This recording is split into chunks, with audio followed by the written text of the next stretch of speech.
কোচবিহার থেকে শুরু হওয়া সিপিআইএমের বাংলা বাঁচাও যাত্রা শুক্রবার সপ্তম দিনে ব্যাপক সাড়া ফেলল মালদার মানিকচক ব্লকে।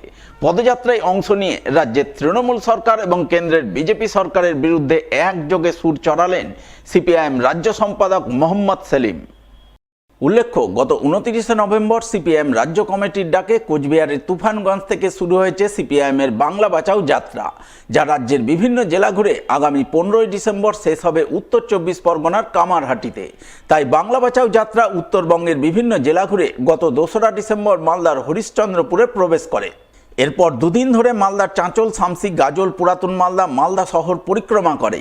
এরপর শুক্রবার সকাল 9টা নাগাদ মালদা শহরের এলআইসি মোড় থেকে বাংলা বাঁচাও যাত্রা শুরু হয়, যা অমৃতি মিল্কি মানিকচক হয়ে মথুরাপুরে প্রবেশ করে। এরপর মথুরাপুর বোচাহি থেকে ভূতনি ব্রিজ পর্যন্ত সিপিআইএমের পক্ষ থেকে পদযাত্রা করা হয়। পদযাত্রায় নেতৃত্ব দেন সিপিআইএম রাজ্য সম্পাদক মোহাম্মদ সেলিম, সিপিআইএম রাজ্য নেত্রী মীনাক্ষী মুখার্জি, শতরূপ ঘোষ। এছাড়া উপস্থিত ছিলেন সিপিআইএম মালদা জেলা সম্পাদক কৌশিক মিশ্র, সিটুর জেলা সম্পাদক দেবজ্যোতি সিনহা সহ আরও অনেকেই। তাদের নেতৃত্বে সিপিআইএমের বাংলা বাঁচাও যাত্রা মথুরাপুর থেকে ভূতনি যাওয়ার পথে ব্যাপক সাড়া ফেলে। পদযাত্রীদের শুভেচ্ছা অভিনন্দন জ্ঞাপনের ছবি নজরে আসে।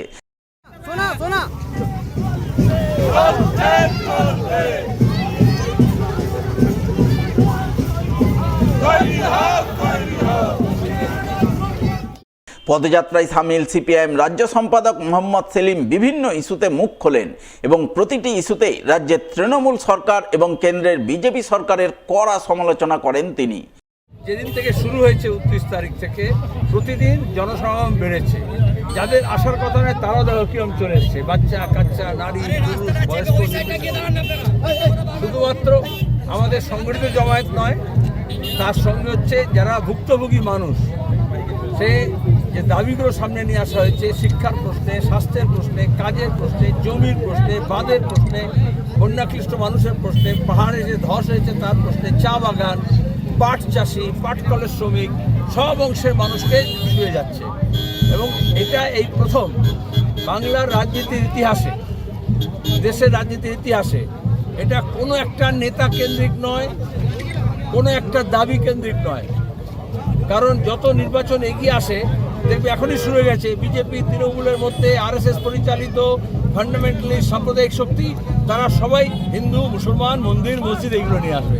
অথচ তোমাদের কাজের প্রশ্ন, যে পুলিশ আছে তারও ডিউটির প্রশ্ন, যে সিভিক আছে তারও পার্মানেন্ট চাকরির প্রশ্ন, রেশনের প্রশ্ন, মিড ডে মিলের প্রশ্ন, যে মিড ডে মিল খাওয়ায় সে মিড ডে মিল কর্মচারীর প্রশ্ন, তাদের স্কিম ওয়ার্কারদের মাইনে আসা, আইসিডিএস, তারপরে হচ্ছে কন্ট্রাকচুয়াল লেবার, ঠিকা শ্রমিক, দিনমজুর, পরিযায়ী শ্রমিক, যারা চা বাগানের শ্রমিক তার মজুরি পাচ্ছে না, আন্দোলন চলছে। এখানে যেমন বাংলা বাঁচাও যাত্রা চলছে, এমনি এই যাত্রায় অংশগ্রহণকারী কি আবার অনশনে বসছে।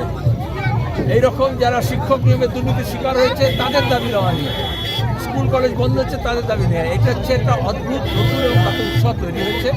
আমরা গর্বিত, মানুষ সাড়া দিয়েছেন, গোটা বাংলা সাড়া দিচ্ছে।